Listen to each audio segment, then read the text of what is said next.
নমস্কার আপনাদের। স্বাগতম আমাদের রিয়েল প্রাইম টক পডকাস্ট চ্যানেলে। আজকে আমরা নিয়ে এসেছি একজন বিশিষ্ট ডাক্তার, অর্থাৎ চক্ষুরোগ বিশেষজ্ঞ ডক্টর ঐশিক সরকার। সাথে তিনি একজন সার্জেনও। শিলিগুড়ি হসপিটাল অর্থাৎ ডিস্ট্রিক্ট হসপিটালে তিনি যুক্ত আছেন, সাথেও প্রাইভেট চেম্বারে তিনি বসেন।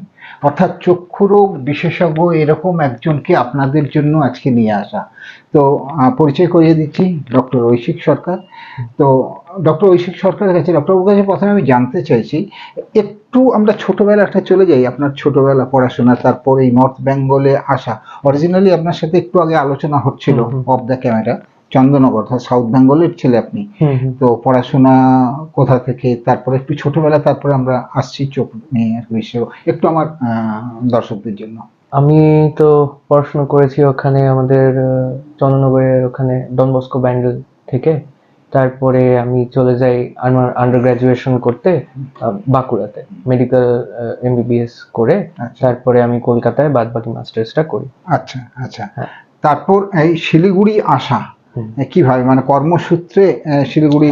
কর্মসূত্রে এটা পুরো আমার, যেরকম আমাদের রিক্রুটমেন্ট হলো হেলথ সার্ভিসে, আমি তো আন্ডার ওয়েস্ট বেঙ্গল হেলথ সার্ভিসে আছি, তো সেই অনুযায়ী আমার পোস্টিংটা শিলিগুড়িতেই হলো, নর্থ বেঙ্গলে।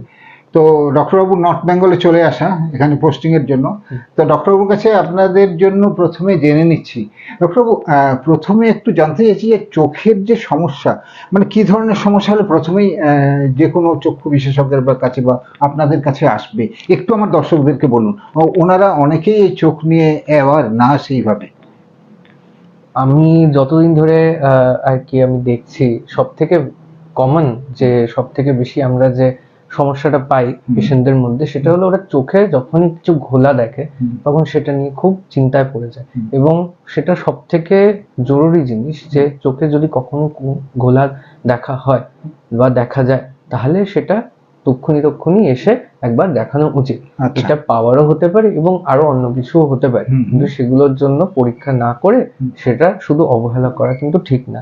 এর সাথে আরো কয়েকটা সমস্যা হয়, যেরকম চোখ লাল হয়ে যাওয়া বা চোখ চুলকোনো বা চোখের যে বাদ বাকি যে ব্যথা বা এই ইরিটেশন গুলো, এইগুলো কিছু নিয়ে আসে। আচ্ছা আচ্ছা, এই ধরনের সমস্যা। আচ্ছা, আপনারা শুনলেন যে চোখের যে কোনো প্রবলেম হোক, কারণ আমরা জানি নিজেই ট্রিটমেন্ট না করে অনেকে ডক্টর ওই একটা ওষুধের দোকান থেকে গিয়ে একটা ড্রপ নিয়ে চলে এলো, এটা কতটা ক্ষতি সেটা একটু আমার দর্শকদেরকে বলুন। এটা কিছুটা হলেও ক্ষতিকারক, কারণ দুটো ধরনের ড্রপ হয়, একটা আমরা মেডিকেটেড ড্রপ যেটা বলি, এবং কিছু নন মেডিকেটেড ড্রপ আছে যেগুলো ময়শ্চারাইজ করে চোখটাকে। ততটা সমস্যা নয় যদি আমরা নন মেডিকেটেড ড্রপ দিই। দেখুন, এখন তো ড্রাই আই এর সময়, যেটা নিয়ে আবার পরে বলবো। এখন এত ড্রাই আইজ এর মধ্যে কিছু লুব্রিকেন্ট যে ড্রপ গুলো আছে, সেগুলো আমরা না প্রেসক্রাইব করেও সেটা কিছু একটা রুটিন ভাবে ব্যবহার করাও যায়, যদি কেউ করতে চায়, সে ততটা ডেঞ্জারে থাকবে না। কিন্তু কিছু মেডিকেটেড ড্রপ আছে যেগুলো আমরা জানি, যেগুলো ওভার দ্য কাউন্টার অনেকভাবে সেল করে অনেক জায়গাতেই, এবং এগুলো যদি কোনো ডাক্তারকে না দেখিয়ে দেওয়া যায়, চোখে কিন্তু অন্য ধরনের ক্ষতি হতে পারে। অনেক সময় আমরা দেখি যে চোখ লাল হয়ে গেলে সবাই আগে গিয়ে কাউকে না দেখিয়ে প্রথমে ওষুধের দোকান থেকে ড্রপ নিয়ে সেটাকে দিতে শুরু করে দেয়, এবং এটাতে অনেক প্রবলেম হতে পারে, যেমন অ্যান্টিবায়োটিক রেজিস্ট্যান্স। আচ্ছা, কিছু সময় হয় ওদেরকে বলা হয় যে ড্রপটা 2-3 বার করে দিন, পেশেন্ট অতটুকু মোটিভেটেড হয় না দিতে, এবং তারও কম 1 থেকে 2 বার করে দেয়। এরকম হতে হতে যে আমাদের চোখের যে জীবাণুগুলো আছে, যেগুলো মরে যাওয়ার কথা ড্রপটায়, সেটা অতটা কাজ করতে পারেন এবং আরো জোরালো ভাবে ইনফেকশনটা বেড়ে আসে। আচ্ছা, এরকম একটা রিস্ক হয় যদি সেটা কম ভাবে দেওয়া হয়। আরো কিছু কিছু ওষুধ আছে যেগুলো ধরেন সেটা দেওয়ার দরকার নেই, সেই জিনিসগুলো যদি চোখে যায় সেটাতে তো প্রবলেম হয়। আচ্ছা, ডক্টরবাবুর কাছে শুনলেন যে নিজে ওই মার্কেট প্রচলিত ড্রপ না কিনে বা নিজে ট্রিটমেন্ট না করে একদম সরাসরি ডক্টরবাবুর কাছেই আসুন। ডক্টর ঐশিক সরকার আছেন, খুব ভীষণ ভালো ডাক্তার এবং খুব ফ্রেন্ডলি একদম। আপনি কোনো প্রবলেম হলে এলে বুঝতে পারবেন। তো সেই জন্যই নিয়ে এসেছি ডক্টরবাবুকে এই রিয়েল প্রাইম টক পডকাস্ট চ্যানেলে। ডক্টরবাবুর কাছে এরপর আমি জেনে নিচ্ছি যে এই যে কম্পিউটার এবং মোবাইল, এটা চোখের জন্য কতটা ক্ষতিকর, এবং ইউজ তো করতেই হবে, কিভাবে তারা ইউজ করতে পারে, কিভাবে প্রিকশন নিতে পারে, একটু আমার দর্শকদেরকে বলুন। দেখুন, কম্পিউটার এবং মোবাইল ইউজ করা তো নিজের থেকে ইনহেরেন্টলি ক্ষতিকারক নয়, এবং এটা করা খুব দরকার হয়ে গেছে এখন। আমরা 2025-এ আছি, এখন সবকিছুই, সব দিকে যেদিকেই তাকাই না কেন ডিজিটাল আর ডিজিটাল। ইয়েস। তো সে মিসইউজটা খুব প্রবলেমেটিক। মানে এই যে আমরা ব্যবহার করছি, এটা যদি আমরা ঠিকভাবে কিছু প্রিকশন মেনে যদি আমরা ব্যবহার করি, তাহলে আমাদের চোখে অত সমস্যা হওয়ার কথা না। কিন্তু যে গন্ডগোলগুলো হয় সেটা মিসইউজ থেকে আসে। এই নামে একটা সিনড্রোম চলে এসেছে যেটাকে বলে কম্পিউটার ভিশন সিনড্রোম, যে ড্রাই আই ডিজিজও বলা হয়, এবং এটা একটা ধরনের dry eye disease. Computer vision সিনড্রোমে আমরা দেখি যে 7 থেকে 8 ঘন্টা টানা স্ক্রিন ইউজেজের পর যে চোখের মধ্যে ইরিটেশন আসে, এবং যেটাকে বলে ডিজিটাল আই স্ট্রেন, সেখান থেকে চোখে অনেক ধরনের সমস্যা আসে।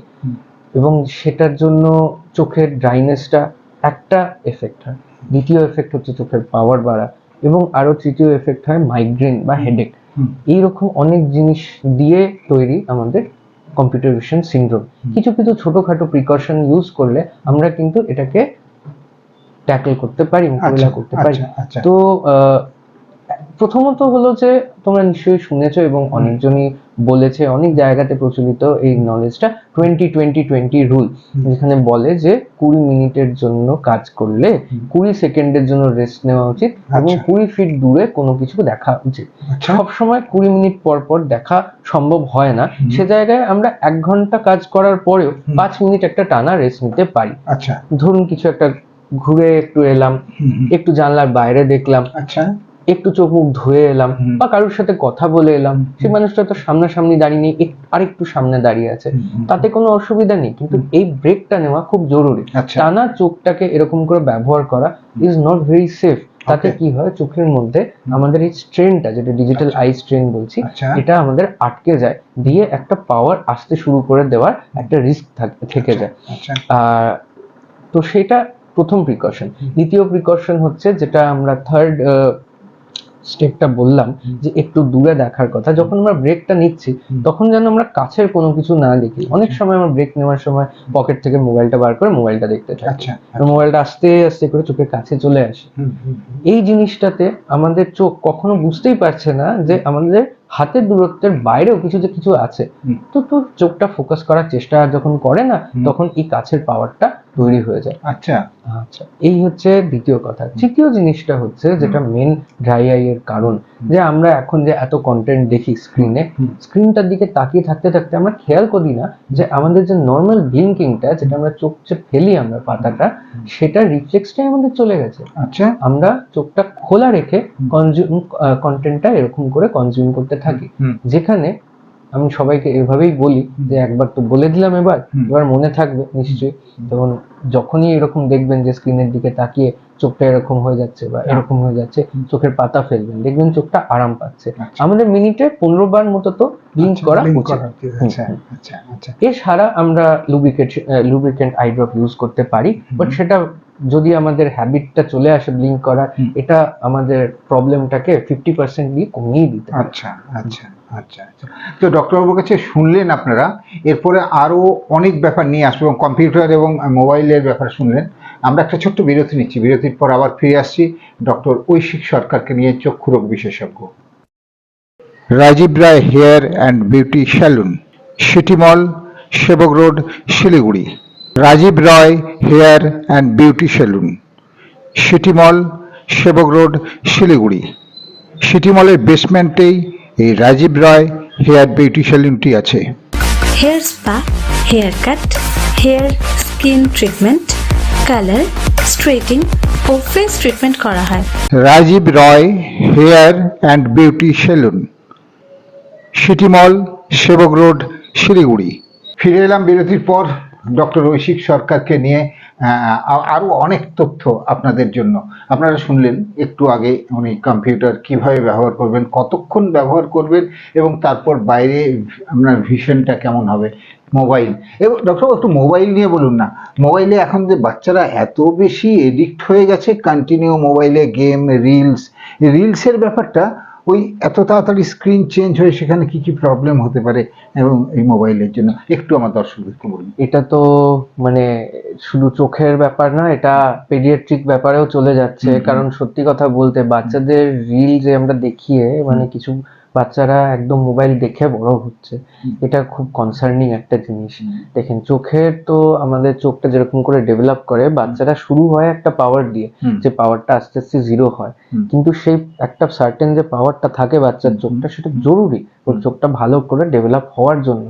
এবং সেটাতে যখন পুরো জিনিসটা ফোকাসটা চলে আসছে কাছে, যেখানে চোখটা তৈরি হবে দূরের জিনিস দেখে, যাতে সেই সুবিধাটা হয়, সেটার জন্য এই মোবাইলটা গন্ডগোলটা করছে যে পুরো দূরের জগৎটাকে কাছে বানিয়ে দিচ্ছে। এই জন্য আমাদের নিয়ার সাইটেডনেস দেখছি আমরা বাচ্চাদের বেশি, যেটাকে আমরা বলি মায়োপিয়া বা মাইনাস পাওয়ার। এর জন্য কত বাচ্চার মাইনাস পাওয়ার নিয়েই ওরা বড় হচ্ছে আর ধরা পড়ছে 12-15 বছর বয়সে। হ্যাঁ, এটা খুব ডেঞ্জারাস। শুধু সেটা নয়, এই যে রিল যে যাচ্ছে আসছে 3 সেকেন্ড 5 সেকেন্ড পর পর যে স্ক্রল করার ব্যাপারটা, এটাতে সিভিয়ার প্রবলেম হচ্ছে অ্যাটেনশন স্প্যান। আচ্ছা, এটা আমার ফিল্ডে নয়, আমি খুব বেশি বলবো না, তাও আমি ডাক্তার হয়ে আমি বলছি এটা খুব একটা ভালো এফেক্ট দেয় না বাচ্চাদের ব্রেন ডেভেলপমেন্টের উপরে। যেখানে বাচ্চাদের এমনি অ্যাটেনশন স্প্যান কম থাকে, যেটা আস্তে আস্তে আস্তে আস্তে করে বাড়তে শুরু করে, এবং যখন কিছু ইন্টারেস্টের পায় বাচ্চাদের, সেই জিনিসটাতে অ্যাটেনশন স্প্যান কিভাবে ও আটকে রাখতে পারবে সেটার ডেভেলপমেন্টাল প্র্যাকটিস একটা চলে, সেইটা তো হচ্ছে না। যখন ও রিল স্ক্রল করছে বা মোবাইল দেখতে থাকছে, পুরো জগৎটা একদম কাছে চলে এলে তখন তো বাইরে আর কিছু থাকছে না।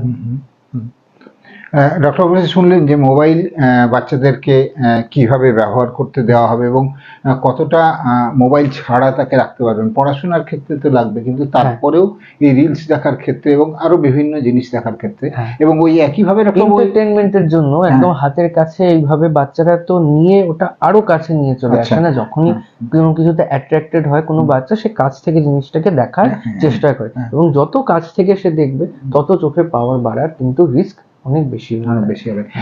ডক্টর বাবু কাছে এবারে জেনে নিচ্ছি, আজকাল সুগারের প্রবলেম নিয়ে চোখের প্রবলেম দেখা যায়, তো সেখানে ডাক্তারবাবু কি করে বুঝবে? তার কেউ হয়তো টেস্টই করায়নি সুগারের প্রবলেম আছে, আপনি তাকে কি বলতে পারেন যে চোখের এই প্রবলেমগুলো হলে তার সুগার থাকতে পারে, এবং তারপরে সে আসবে কোনো চক্ষু রোগ বিশেষজ্ঞের কাছে? আচ্ছা আচ্ছা, এমনি সেরকম ভাবে ব্যাপারটা হয় না। আমি বলছি একবার, ডায়াবেটিস যেটা আমাদের সুগারটা যেটা হচ্ছে, সেখান থেকে কিছু মানুষ যাদের ডায়াবেটিস হয় তাদের চোখে সুগার একটা এফেক্ট ফেলে, যেটাকে আমরা বলি ডায়াবেটিক রেটিনোপ্যাথি। আচ্ছা, এটা আমাদের শুধু রেটিনাতে প্রবলেম না, এটার সাথে ডায়াবেটিস চোখের লেন্স যেটা আমাদের যেটা ছানি পড়ে, এবং চোখের ওপরে যে আমাদের যে জলের আস্তরণটা থাকে, এই দুটো এবং আরো বেশ কয়েকটা জিনিসে কিন্তু এফেক্ট করে এবং ড্যামেজ করতে থাকে। সব মানুষদের হয় না, তাই জন্য আমরা চান্স নিই না। আমরা বলি যাদেরই ডায়াবেটিস আছে, আপনারা 1 বছর পর পর একবার করে চোখের ডাক্তারকে দেখাতে থাকুন। যদি না থাকে ঠিক আছে, যদি থাকে তাহলে সেটার কিন্তু আমাদের কোনো ধরনের ট্রিটমেন্ট করা উচিত। এরকম আমরা কেন করছি? যদি কারোর কোনো প্রবলেম না থাকে তাহলেও কেন তাকে আসতে বলছি? কারণ এই যে একদম প্রথমে আমি বলেছিলাম চোখ লাল হওয়া, হালকা ঝাপসা দেখতে শুরু করা, সবসময় কিন্তু এই প্রবলেমগুলো দেখা দেয় না। হয়তো রোগটা চোখের মধ্যে এগোতে থাকছে, কিন্তু আপনি ধরতে পারছেন না কারণ আপনি কাউকে দেখাননি। এরকমও হতে পারে যে হালকা রঙের একটা সমস্যা, হ্যাঁ, লালটা লাল লাগছে না, অন্য কিছু লাগছে, এটা আমরা কেউ বোঝাতে পারবো না, কারণ আমাদের তো ডায়াবেটিস নেই। যদি কারো ডায়াবেটিস থাকে, সে রংটা হয়তো ঠিক করে চিনতে নাও পারতে পারে, এটা প্রথম সাইনও হতে পারে। মানে কালার ব্লাইন্ডনেস যাকে বলে, কালার ব্লাইন্ডনেস ঠিক নয়, কিন্তু কালারের যে কন্ট্রাস্টটা না, কন্ট্রাস্টটা ওরা বুঝতে পারে না। এবং দেখুন, এগুলো বোঝানো খুব শক্ত, তাই জন্য এগুলো সবসময়, এগুলো অনেক সময় ধরাছোঁয়ার বাইরে চলে যায়, আমরা বুঝতেই পারি না।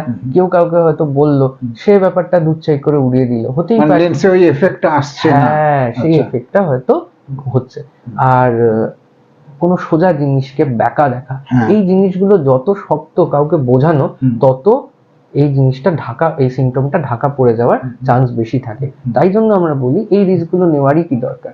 একবার করে বছরে যদি দেখিয়ে নেওয়া যায় তাহলে আপনি চিন্তামুক্ত থাকছেন যে আপনার কোনো কিছু অসুবিধা যদি থাকে তাহলে সেটা ধরা পড়ে যাচ্ছে, আর যদি না থাকে তাহলে আপনি আবার পরের বছর আসবেন। ঠিক আছে, এটা খুব জরুরি। ডক্টরবাবু, এই যে অনেকে বলে যে দেখতে দেখতে হয়তো চোখের মধ্যে দিয়ে মনে হলো একটা লাইট পাস হয়ে গেল, কিংবা একটা বিদ্যুতের ঝলকানি, আবার কেউ বলছে একটু নেট দেখছি, কিংবা হয়তো বলছে আবছা আবছা মাকড়সার জালের মতো। এগুলো কি ধরনের প্রবলেম এবং কেন হয় এবং তার ট্রিটমেন্টটা কিভাবে? এই যে প্রবলেম গুলো হয়, এটা সত্যি কথা বলতে সেরকম অনেক সময়তেই এগুলো প্রবলেম হিসেবে হয় না। আমাদের চোখের মধ্যে দুটো সেগমেন্ট আছে, একটা আমরা বলি অ্যান্টিরিয়র সেগমেন্ট, যেটা সামনের জায়গাটা, যেটাতে আলো পাস করে লেন্স টেন্স থাকে এবং তার মধ্যে দিয়ে আলো গিয়ে পোস্টেরিয়র সেগমেন্টে যায়, যে পোস্টেরিয়র সেগমেন্টের উপরে আমাদের চোখের পর্দা, রেটিনা, পেছনের দিকের ঘরটা আছে, যেখান দিয়ে আলোটা গিয়ে আমাদের ছবিটা তৈরি করে। এর মধ্যে আমাদের চোখের মধ্যে তো কোনো কিছু ফাঁকা থাকে না, সামনেতে জল থাকে আর পেছনে থাকে জেল। এই জেলটাকে আমরা বলি ভিট্রিয়াস হিউমার। আচ্ছা, এই যে জেলটা, সেটা আমাদের পর্দার সাথে কিছু কিছু জায়গায় খুব শক্তভাবে আটকে আছে, যেটাকে আমরা ভিট্রিয়াস বেস নামে জানি। কিছু কিছু সময়তে সেই ভিট্রিয়াস বেস বা ভিট্রিয়াসের কোনো সমস্যা থাকলে, কোনো জায়গায় হালকা হালকা নার্ভে কোনো সময় টান পড়লে এরকম আলোর একটা আমরা ঝলকা দেখতে পারি। আচ্ছা, সেটা অনেক সময় আমরা দেখি যাদের সুগার, যাদের প্রেশার আছে, তাদের মাঝে মধ্যে একটু বেশি এরকম একটা চান্স থাকে। কিন্তু কেউ যদি আসে, আমি তাকে জিজ্ঞেস করি কতদিন ধরে দেখছেন এবং এটা কি বাড়ছে। সব থেকে ইম্পর্টেন্ট কথা এখানে আমাদের জানার যে বাড়ছে কিনা। যদি বাড়ে তাহলে কিন্তু আমাদের পুরো চোখটা একবার চেক আপ করা উচিত, পুরো ভিট্রিয়াসটা দেখে যে কোনো সমস্যা হচ্ছে কি হচ্ছে না। আর যে এরকম উড়ে বেড়ায় যে জিনিসগুলো, এটা সত্যি কথা বলতে সবারই হবে। আপনি যে কোনো দিন চেষ্টা করবেন আকাশের দিকে তাকিয়ে কিছুক্ষণ তাকিয়ে থাকার পরে দেখবেন মাকড়সার মতো, পোকার মতো কিছু একটা ঘুরে বেরোচ্ছে। এগুলোকে আমরা বলি ফ্লোটার। এটা আমাদের জেলের মধ্যে, জেলটা ট্রান্সপারেন্ট হলেও সেই কিছু কিছু কিছু কিছু আমাদের ডেভেলপমেন্টের জিনিস আছে, সেগুলো মাঝে মধ্যে উড়ে বেড়ালে আমাদের এটা মনে হয়। আবারও সেটা আমাদের জানার দরকার যে যদি এটা বাড়তে থাকছে তাহলে সেটা কিন্তু চেক আপ করা উচিত। সেটা শুধু এই ডেভেলপমেন্ট প্রবলেম না হয়ে অন্য জিনিসও হতে পারে। যেরকম সুগারে কোনো পেশেন্টের যদি চোখের মধ্যে রক্তক্ষরণ হয়, অনেক সময় রক্তক্ষরণ গুলো কালো কালো ছোপের মতো দেখে বা লাল লাল ছোপের মতো দেখতে পারে, বা কোনো পর্দার মতো একটা আস্তরণ আসে যখন আমাদের চোখের পর্দাতে কোনো সমস্যা হয়। আচ্ছা, ধরুন কারুর ধাক্কা লেগে থাকলে চোখে পর্দাটা উঠে যাওয়ার বা ছেড়ে যাওয়ার একটা সমস্যা থাকতে পারে, বা ধরুন কারুর পর্দাতে কোনোভাবে একটা ছোট ফুটো হয়েছে, সেখান দিয়ে জলটা ঢুকে পর্দাটা উঠে গেছে। এরকম অনেক প্রবলেম হয় এবং তার জন্য কিন্তু এই প্রবলেমগুলো হতে পারে। এটা কি কিউরেবল ট্রিটমেন্টে না সার্জারিতে? এগুলো ডেফিনেটলি কিউরেবল ট্রিটমেন্টে, কিন্তু সেটা আগে দেখে ডেফিনেটলি জানতে হয় যে সে মানে সেই অসুবিধাটা কিরকম, কতটা অবধি ড্যামেজ হয়েছে। আচ্ছা, এগুলো জেনারেলি অপারেশন করেই ট্রিটমেন্ট করতে হয়। আর কিছু কিছু সময় ডক্টরবাবুকে আজকে আমরা পেয়েছিলাম। আজকের মতো আমরা এখানে শেষ করছি। আবার পরের দিন আমরা ডক্টরবাবুকে নিয়ে আসছি পরের এপিসোডে। ডক্টর ঐশিক সরকার, চক্ষুরোগ বিশেষজ্ঞ।